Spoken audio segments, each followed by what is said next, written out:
Testing, microphone. We got a new mic. Woo, father. We tested it with a song.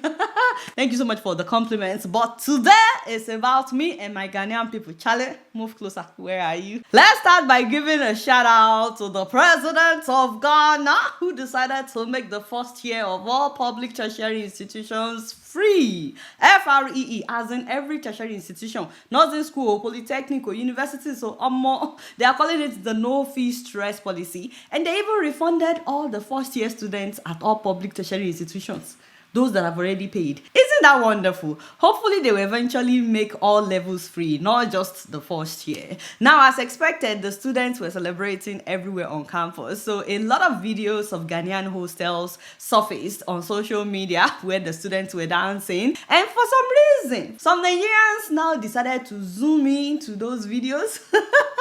On Twitter, they were like, say what? This is how your hostels look like in Ghana. This is nice. Now, this is what I don't like. Okay, for some reason, some Ghanaians now responded, asking how our hostels look like in Nigeria.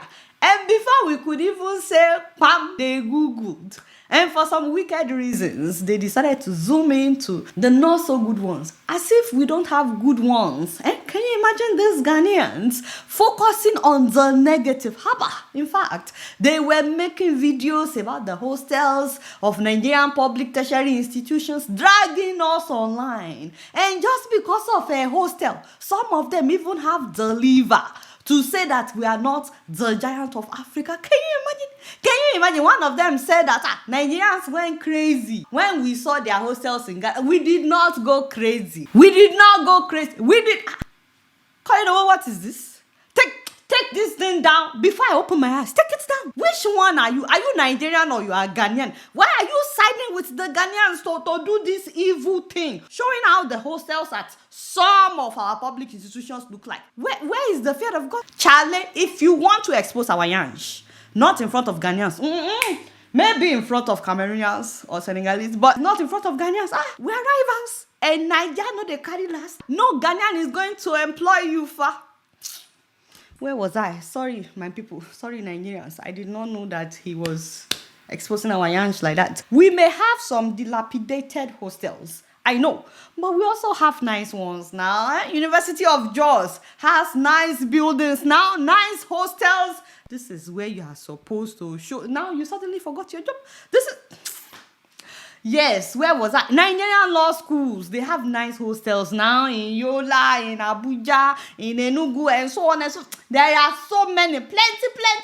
It's just that I can't remember all of them right now. I know we have a lot to improve on, but we cannot, and I repeat, we cannot allow Ghanaians to disrespect us like that. Nigerian government, see your life. If you will not fix those dilapidated campuses for us, your citizens, if you won't do it for us, for Nigerian students, do it to silence Ghanaians now. Abi, are you not embarrassed? We are embarrassed on your behalf. Benny, the same thing goes for our hospitals. All these government hospitals in Nigeria, many of them are dilapidated. You go into the hospital with sickness, depression will just enter as you enter some of these hospitals. You are just like, what am I doing here? What is this? The prolonged blackout that has lasted more than 80 days at the College of Medicine, University of Ibadan, has drawn the anger of students. So the blackout has lingered for over 82 days now, and for over 2 months there's been no light at University College Hospital, which has affected the livelihood of our students. People cannot function normally. You don't have to show the hospitals, by the way. Some Ghanaians may be watching. Must I tell you everything? Pay attention to my eyes. When you see me doing this, you should know now. Like I said, Nigerian government, Biko, if you will not fix the hospitals and those universities for your citizens, do it for the citizens of Ghana, so they will no longer disrespect you.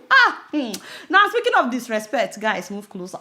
Not too close, because I still need to breathe. That one is good. Did you hear that there was a protest tagged Nigeria must go in Ghana? Hey, Haba, Charlie, why? Charlie, why? How many times would we discuss this? My Ghanaian people, Ghana and Nigeria, we are brothers. Whether you like it or not, we are one. As long as you need help with that your jollof rice, we will always be there. Who else will help you? Nobody. You don't have another big brother. We are it. Nobody else care about you in Africa except for Nigerians. By the way, in case some Ghanaians have never seen my video and they are seeing this one, they may start taking offense. So let me introduce myself to the new viewers. I'm a journalist, but I use satire and sarcasm in my news delivery. So don't take offense. I love Ghanaians. So like I was saying, it all started because a Nigerian man, Uncle Chukwudi Jude Ihenechu, allegedly decided to create an Igbo kingdom in Ghana. For years, this man has introduced himself as the king of Igbos in Ghana. He wears a crown. His wife also wears a tiara. His wife is Ghanaian, by the way. He moves about with his entourage. His house is referred to as a palace. The emblem on his chair, on his throne, because this is not your regular couch.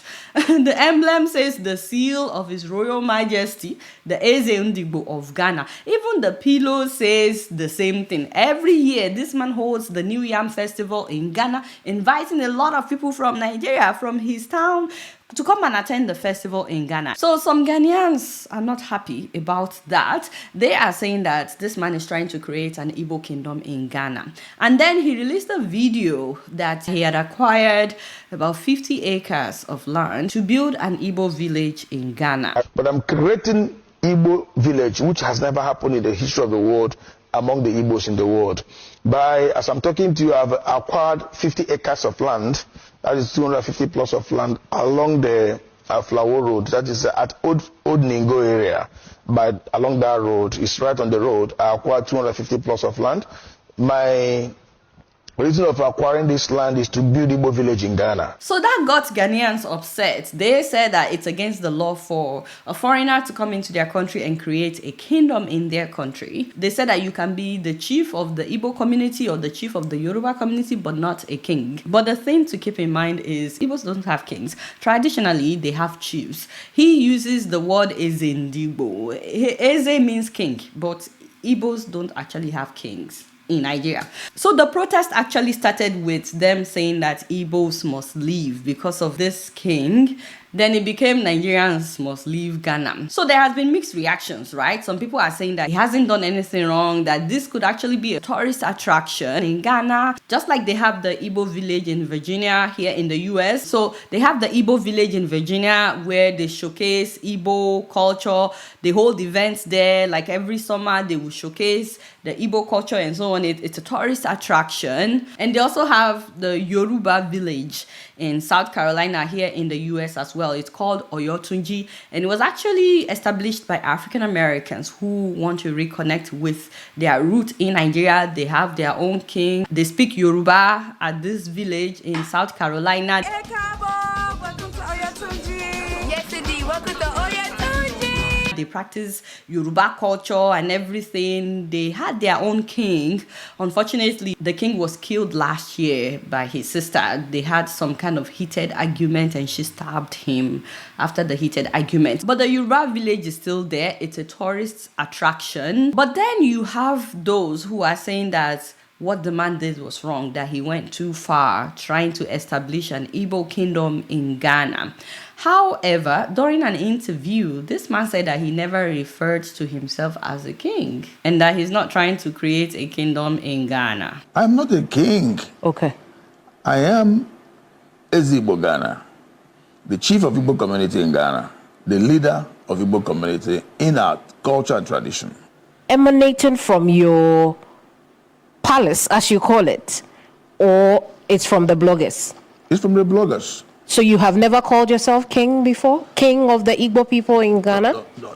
That is a question that had a lot of answers. Okay, that's interesting because I actually watched so many of his videos where he was referred to as a king and he never said, no, I'm not a king, call me a chief. Like there are so many videos where people interviewed him. They said he's the king and he did not correct them. He's no other person but the king of Igbos here in Ghana. The diasporan king of the Igbo community here in Ghana. Is the Igbo king in Ghana. His Royal Majesty Eze Dr. Ambassador Chukwudi Jude Ihenechu Igwe, His Royal Majesty Thank May you. live long. Thank you. God bless you. So that's very interesting. Also, he denied acquiring the 50 acres of land. Have you now completely abandoned that Long idea? ago. So there will no longer be an Igbo village? We don't even acquire, we don't have a piece of land now in any part of Ghana for Igbo village.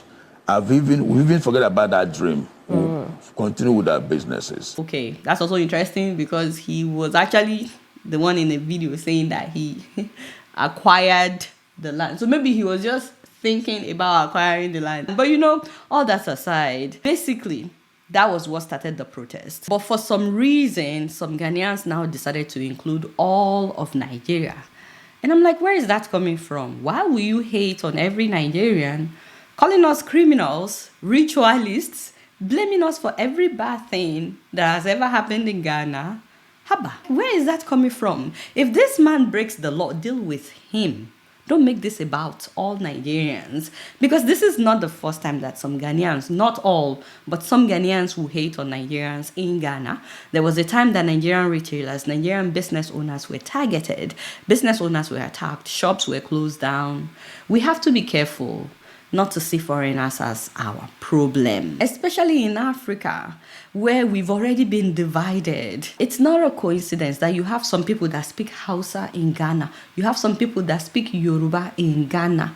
We all used to be one at some point in time. But then when the colonial masters came, they drew all these borders that is now making us see our fellow African as enemies. Guys, we don't have to wait until something like what happened in Rwanda happens before we now realize we are all supposed to be brothers and sisters. And to be honest with you, I feel like if our governments are doing well, I'm talking about the Nigerian government, the Ghanaian government, if they are doing greatly well and everybody is comfortable, we won't need to worry so much about foreigners.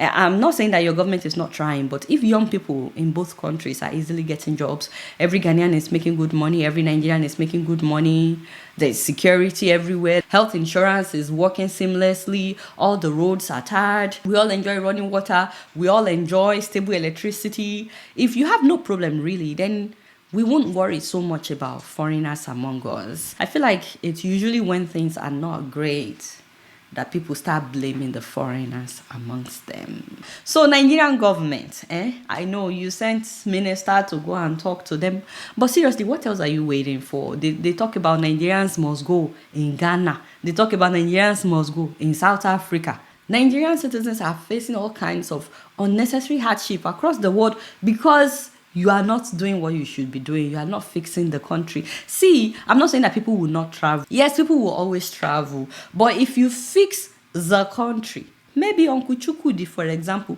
would have established his kingdom right in Nigeria. He won't have to go and do it in another country. I'm not saying that what he did is right or not. I'm just saying all we need is stable electricity, running water, and good roads and security in Nigeria. And I bet with you, a lot of Nigerians would rather live in Nigeria than elsewhere.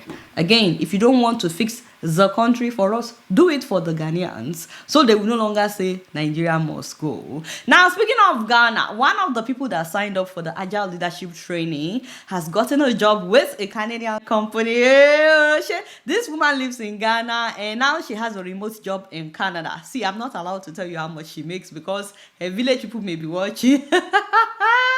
And she's in the video that I'm about to play, so I don't want anybody asking her for money. But she's making good money in Canadian dollars, okay? So if any graduate, because you have to be a graduate, if you're a graduate anywhere in Africa and you're interested in an intensive training, not just on how to package yourself to be employed by foreign companies in the US, Canada, and so on, while you're living in Africa, not just for that, but also to learn how to perform, how to execute, how to deliver at the standard of those countries, so that when you are hired, you can be retained. You can actually do the job. So they are starting a new cohort of the Global Career Catalyst on the 14th of this month. Please know that instead of the usual 6 weeks, it's now 10 weeks. 6 weeks of intensive training, followed by a 4-week practicum to combine strategy, mentorship, and real-world application. So you will get to practice some of what you will be doing when you start your job. While the 10-week program is $899, you now have the option of purchasing the 6-week training.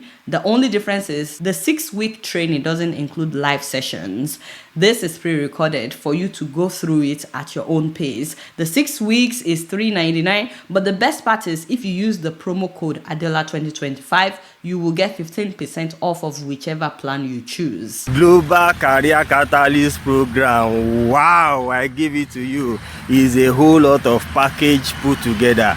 In fact, I can say it, this program is the best thing that has happened to me this year. Currently, I am an executive assistant to a client based in Canada. This program helped me foresee all the duties that are expected of me, especially working remotely and internationally. I was already aware of what is expected of me and how I must deliver just by being a part of this program. If you're someone that needs a clear profession, you need a roadmap, you don't really know what you want. Probably you do, but you need a guidance. You need where to head. You're heading to somewhere, but you just need help to get there. This is for you. But to be honest with you, I'm not here to waste time. I'm here to let you know. I'm here to broadcast the good news.